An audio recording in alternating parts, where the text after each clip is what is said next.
in this video I want to talk about using the flattened ninth on a dominant seventh chord and also the diminished scale. If you find these videos useful, please remember to give them a thumbs up, and if you haven't done so already, subscribe. And also, if you've got any questions to ask, leave them in the comments below and I'll be glad to answer them. So, if we take a G7 chord and add a ninth, A, we've got a G9 chord. If we flatten the A, make it A flat, we've got a G7 with a flattened ninth. Now, if we take that chord and remove the root, G, we end up with a B diminished seventh chord.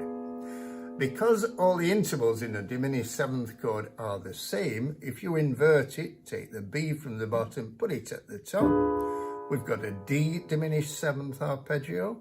Take the D and put it at the top, we've got F diminished seventh and A flat diminished seventh. So whenever you land on either the third, the fifth or the seventh of a dominant seventh chord, you can proceed with a diminished seventh arpeggio. So in the introduction, in the first example, I landed on the third B of a G7 chord and proceeded with a B diminished seventh arpeggio. In the second example,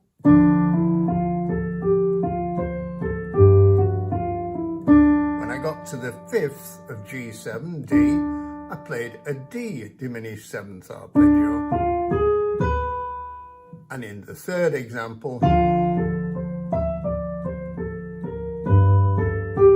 when I got to the seventh of G7, I proceeded with an F diminished seventh arpeggio. You can make little patterns with descending broken chords. Play something like that. And patterns like that can be very useful because you can displace the accents quite nicely with that. If you, every time the chord goes down and then comes back up, accent the note when it goes back up,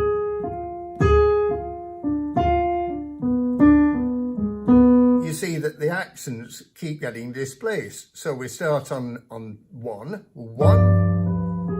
and then we get an accent on the upbeat after two, then on four, after what, the upbeat after one, then on beat three, the upbeat after beat four. And that can break the monotony of just a constant quaver line where the accents fall in the same place all the time. Now, as well as using diminished seventh arpeggios, we can also use a diminished scale. We take a B diminished seventh chord. You create a diminished scale by approaching every chord note from a semitone below. So we start on B, the next chord note is D, approach it from a semitone below. Next chord note is F, approach it from a semitone below. Next chord note is A flat, approach it from a semitone below. Next chord note is B, approach it from a semitone below. And we end up with...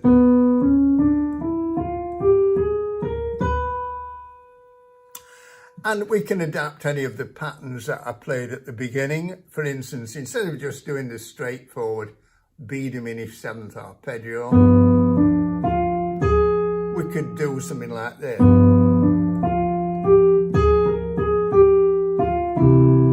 So I put a little triplet in there and use part of the diminished seventh scale.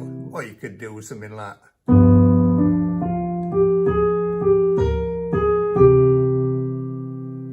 It's also a useful scale if you go into double time when you're on a dominant seventh chord.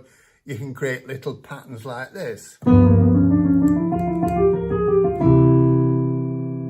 So I started on the third of the chord, just went down one in the diminished scale rather, back up, carried on to the next chord note, repeated the pattern, next chord note, repeated the pattern, and then just change it at the end.